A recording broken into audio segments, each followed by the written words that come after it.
Hi, my name is Doug Myhre, and I've been involved in medical education for a long time. Way back in 1984, after I started practice in Lethbridge, I thought this would be cool to do. And so I'm here to talk today about what sustains you in your teaching practice in a busy rural or regional or remote practice, and that's a medical education network. There's a lot of confusion about medical education networks. So what do you think of it? Do you think it's just another research academic thing that has no practical application? Do you think it's for the students or the residents and how they file share? Or do you think it's about social networking and stuff? Well, we're not reviewing the medical education associated with students and learners today. We're talking about what works for you. Regional, rural, and remote docs need something that's practical. And I want to talk to you about how you can get supported in what you do as a teaching physician and have it's a very, very practical aspects to it.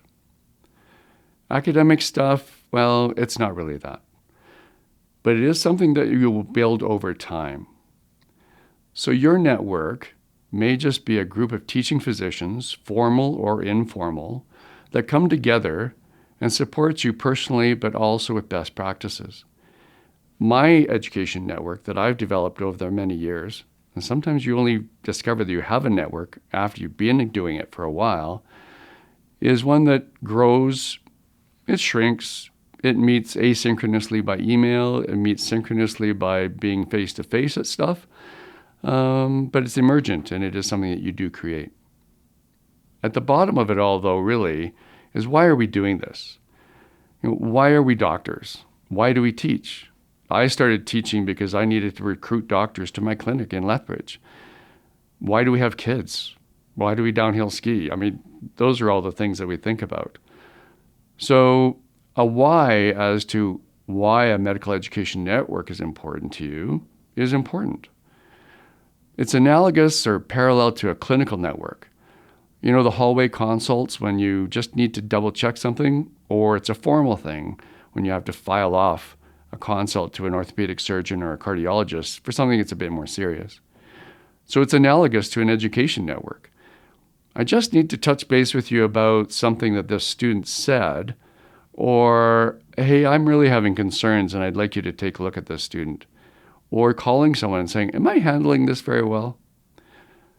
There are formal and informal networks, but I think the most important in the long run is the personal network. Teaching may be a desire that's not reflected or supported by your colleagues or the staff that you've got, but that doesn't mean you shouldn't do it. In my case, when I started teaching back in '84, the response at the clinic I was at was, that's okay, Doug, you go ahead. We don't want to do this, but it's okay if you do.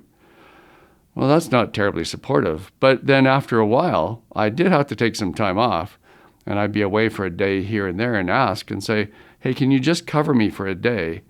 And soon enough, everyone found out that there was a lot of fun in teaching, and they enjoyed it, and it actually improved their patient throughput as well. My first resident was for 5 months in a row. Now, I had had students and residents from UBC and McGill, but nothing from any other university that was this long. And it was not an easy experience. This was a resident in difficulty, and it took a lot of work. So my very first exposure to a medical education network was going into one of my business colleagues, venting about what was going on. And his response was, if this is your first long-term resident, this experience is either going to break you and you will never teach again, or it's something that's going to firm up your resolve and you will keep teaching. And I'm still teaching. So it was good advice. So in summary, why is a medical education network important? Well, it makes the teaching road just a bit smoother, and it makes teaching itself more sustainable. You need to have personal support to normalize your feelings, your fears, and deal with that ever-present imposter syndrome. There are a couple types of teaching networks. There's an official network, and it's the easiest one to tap into. This is the one where someone has a program or they're going to reach out to you. They might be a division director or a program director, an MD, a PhD, who may or may not understand your context, but hopefully they will try. It can be centered or started at faculty development events, and these gatherings foster an environment where teaching physicians will feel safe enough to express their concerns.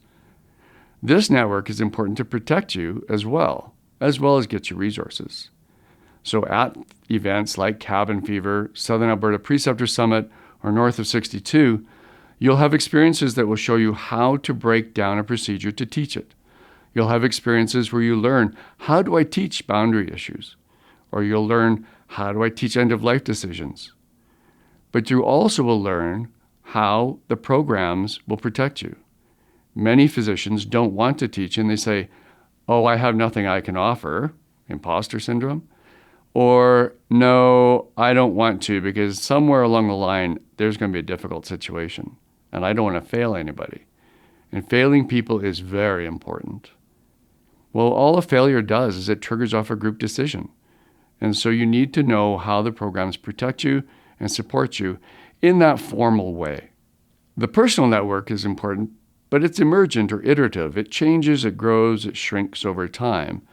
But you can plan for it. You may or may not need to meet face-to-face. You might just pick up a telephone and call somebody that you've connected with at one of the events. Or it might be someone that you talk to over a beer or over a meal in your local community. It may not even be on this continent. You may get involved with a type of teaching, like an integrated clerkship, and some of your best supports might be someone that's been doing it for years in a different place. I called up Lucy Walters down in Australia many times for assistance when we were implementing our LICs. They can be near, they can be far. And it's interesting because you may not realize that you've had an educational network until you look back over time and think, now who did I call about that? Or one of the more humbling experiences is you may have someone call you and ask for your assistance. Educational networks are about coaching, receiving coaching, and providing coaching. And it's about mentoring. You're going to have the pleasure of having your students and your residents go on and do great things. And you're going to be sustained in your teaching by having your educational network there to call on whenever you need it. And those are what I think an educational network is. It's something that helps you sustain what you're doing in a busy rural or regional practice. It's something that makes the teaching more enjoyable. And at the end of the day, that's what it's all about. Thanks for your time.